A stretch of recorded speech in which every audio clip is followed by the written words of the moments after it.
일단은 이번 제주항공 사고의 원인, 그러니까 가장 중요한 주요 원인 이것이 밝혀지진 않았죠. 근데 여기서 중요한 원인은 일단 사고라는 것은 어떤 환경, 항공사 사고, 항공기 사고는 어떤 환경적인 문제, 기체적인 결함의 문제, 그리고 정비나 조종하는 운항 승무원의 정비사의 역량의 문제, 혹은 이런 안전을 대하고 다루는 어떤 관습 문화의 문제, 이렇게 네 가지 정도의 원인이 있고, 요 중에서 치명적인 한 가지가 문제가 되었을 때, 기체가 완전히 고장났다 갑자기, 조종사가 어떤 독일 항공사에서는 아예 우울증으로 자살을 할 심상으로 이 산에 박은 사고도 있었죠. 그런 치명적인 무언가 한 개의 문제가 아니라면 보통은 복합적인 문제예요. 그래서 사실 아직 밝혀진 게 명확하진 않지만 버드 스트라이크, 이건 뭐예요? 환경이죠, 환경.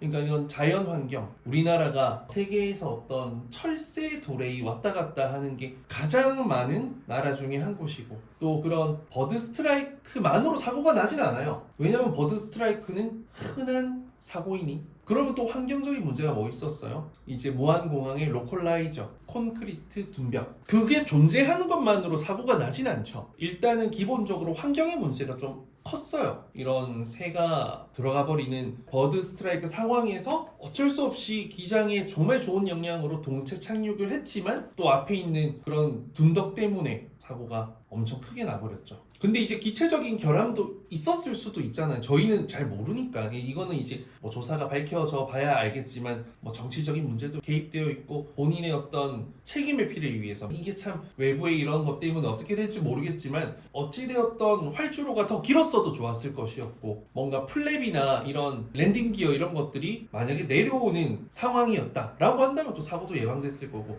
이러한 사고, 예상치 못한 사고든 예상치 못한 거, 그러니까 항공기가 고장나서 사고 난 건 예상된 사고잖아요. 고장난 항공기를 갖고 갔다, 이건 예상된 사고. 내가 조종사가 이거는 오늘 항공기를 폭파시키겠다, 테러범이 있다, 이러면 이제 이거는 사실상 예정된 사고가 되겠지만, 이거는 정말 예상치 못한 사고가 됐잖아요. 그런 거는 제가 봤을 때는 항상 어떤 두 가지 이상의 요인으로 복합적으로 좀 문제가 되는 경우가 많은 것 같습니다. 그러니까 다툼의 소지도 한참 있겠죠. 그리고 어떻게 보면 잘 모르지만 이제 내부적인 사람들의 또 증언에 따른다면, 어제 제가 즉석 답변 올린 것처럼 이런 항공기가 사실 오랫동안 휴식할 필요는 없대요. 그냥 얼마 있다가 바로 출발하면 충분히 그게 이제 운용이 가능한데, 너무 그 짧은 시간 동안 정비 점검이나 이런 것들을 하는 게 물론 사고로 발생할 확률은 적지만, 그럼에도 그러한 또 관습 문화가 또 길어졌기 때문에 이 사고와는 별개가 될 수 있지만 어떤 이상 징후들, 모 항공사에서도 뭐 엔진이 꺼져서 배양한 사례 엄청 다양하게 있다 하더라고요. 경고등이 나오고, 그런 것들이 무서워서 진짜 기장들이 이직하는 사례도 있고. 그래서 저는 개인적으로, 제가 조종사도 아니고 뭣도 아닌 전문가도 아니지만, 그래도 이제 이런 사고가 발생했고 뭐 슬프고 너무 힘들고, 이건 어쩔 수 없는 부분이고, 제가 봤을 때는 이번 사고가 어떻게 이제 원인이 잘 밝혀지고 한다면, 또 그 시간 기다리기까지, 그 이후에도 뭔가 이제 향후 한 10년 정도는 이런 환경에 대한 부분들도 조금 더 신경을 쓸 것이고, 어떤 기체, 정비 결함 이런 문제가 있다면 그것도 더 신경을 쓸 거고, 또 조종사의 어떤 이런 훈련들, 역량들, 이런 사건, 사고가 발생했으니까 이런 시뮬레이션 이런 것들이 강화가 될 것이고, 우리가 좀 안전을 소홀히 했던 문화가 혹시나 있는 곳이 있었다면 그런 것들도 좀 개선이 되지 않을까. 그럼 또 향후 한 5년, 6년은 조금 더 안전한 항공산업 운항 문화가 될 거고. 근데 또 시간이 이제 또 풀려요, 사람이. 그렇죠? 아까 이제 다른 말에도 이야기할 때 경제 위기도 10년마다 꼭 오거든요.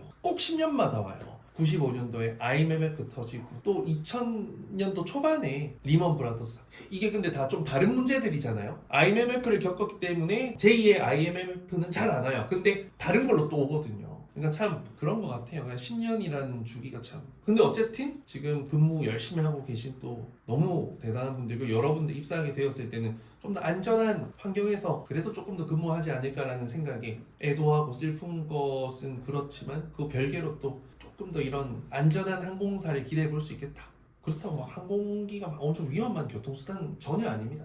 사고 날 확률이 가장 적은 교통수단이에요. 그 어떤 교통수단보다도 가장 적어요. 위험하다면 사실 택시 기사님, 버스 기사님이 사실 더 위험하죠 사실상. 그렇기 때문에 여러분도 어쨌든 열심히 해서 25년도에는 더 안전한 항공 문화 속에서 더 안전한 안전 요원이 되어가지고 서비스까지 잘하시면 좋겠습니다.